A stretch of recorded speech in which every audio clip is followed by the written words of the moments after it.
D'accord. Alors, vous avez dressé un beau tableau tout à l'heure en ce qui concerne la santé de l'administration publique et la modernisation qu'on a apportée. On sait également que par le passé, dans la pratique, l'État central perdait les différents procès avec, je dirais, les usagers et autres. Aujourd'hui, il y a une certaine amélioration. Il y a bien de choses que l'État a gagnées à ce niveau, bien de procès remportés par l'État. Qu'est-ce que cela apporte en termes, je dirais, de gains, de plus-value? Je peux dire que la transformation de l'administration est en train de transformer aussi les comportements des agents de l'État. Parce qu'ils savent aujourd'hui que le gouvernement n'autorise pas les déviances. Par le passé, en termes de procès devant les juridictions, donc de contentieux, je peux vous dire que l'État perdait presque systématiquement tous les procès.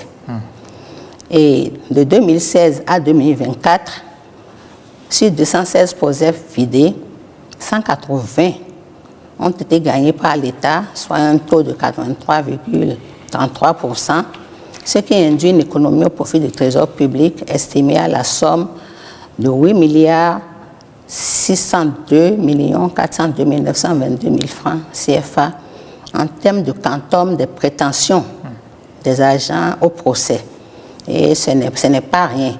Il faut dire, pour en arriver là, nous avons également acheté des ouvrages aux agents du département qui gèrent le contentieux. Nous avons renforcé leur capacité, ce qui nous a donné ce résultat-là.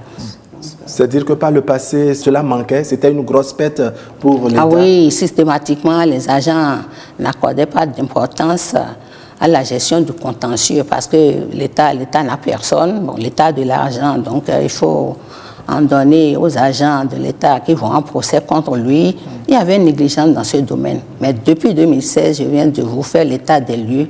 L'État a gagné environ 83,33% de procès et a économisé donc de l'argent pour le Trésor public. D'accord. Alors, on va revenir maintenant aux centres communaux de services publics Wahab, Ali Para, Madame la Ministre, et ces guichets de service des relations avec les usagers, pour suivre cette fois-ci en images comment ça marche effectivement.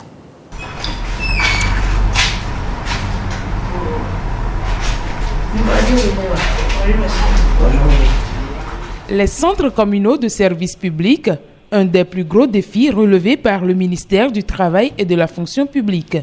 Désormais, plus besoin de braver de longues distances pour bénéficier des services publics. Tout se rapproche de l'usager. Alada est une ville carrefour. Il y a les gens qui quittent Tofort, tout ça là, qui doivent quand même venir normalement bénéficier de ce centre. Vous savez, aujourd'hui, le numérique faisant le pas sur l'homme, tout ce qu'il faut faire, aller à Cotonou dans les services, demander un service et faire le contournement de tout un bureau, on dit vous revenez demain matin et tout, on le fait en un clic. Et ce qui est bien ici dans ce centre est que quand vous relayez l'information est allée droit à qui de droit. Et lui, derrière, il a une obligation de réponse. À Kovet, le dispositif est aussi présent pour satisfaire les populations du zoo. Ce qui fait d'ailleurs la joie des usagers clients. Ce qui fait ma joie principalement, c'est parce que avant, il faut voyager sur Porte-Nouveau. Et arriver là-bas, tu passes de bureau en bureau, tu peux faire au moins 3 à 4 déplacements. Or, c'est des déplacements à risque. Tu vas quitter Zayando pour aller à Porte-Nouveau. Avec l'avènement des centres communaux de services publics, vraiment, ça nous allège profondément la tâche et nous sommes vraiment contents. Du nord au sud, en passant par le centre, chaque citoyen peut désormais se rendre dans un centre communal le plus proche pour s'offrir des services de l'administration publique. C'est un dispositif qui est composé d'un écran de diffusion pour l'accès à l'information sur toutes les diligences que l'administration publique met en œuvre pour faciliter la vie à l'administré. Nous avons une bande tactile connectée qui est mise à la disposition des usagers clients, des citoyens pour pouvoir solliciter toute l'offre de services publics mise en ligne par l'administration publique.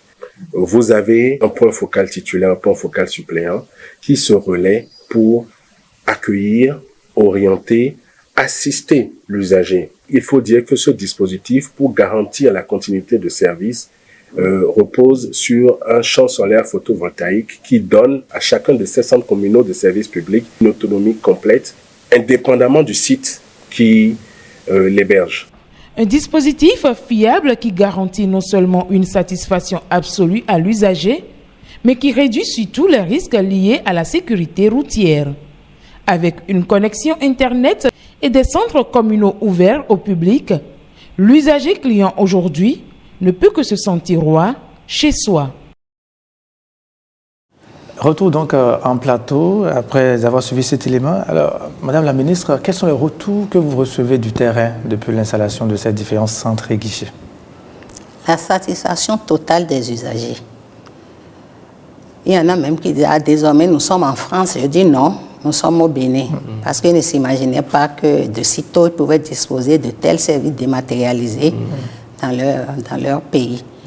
Aujourd'hui, je me dis, mais on ne peut pas supprimer ces centres communaux de services publics.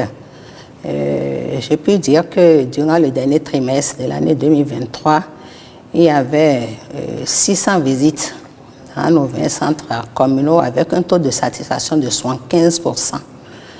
Et au cours du premier trimestre 2024, donc de janvier à mars 2024, 1250 visites de nos centres communaux de services publics.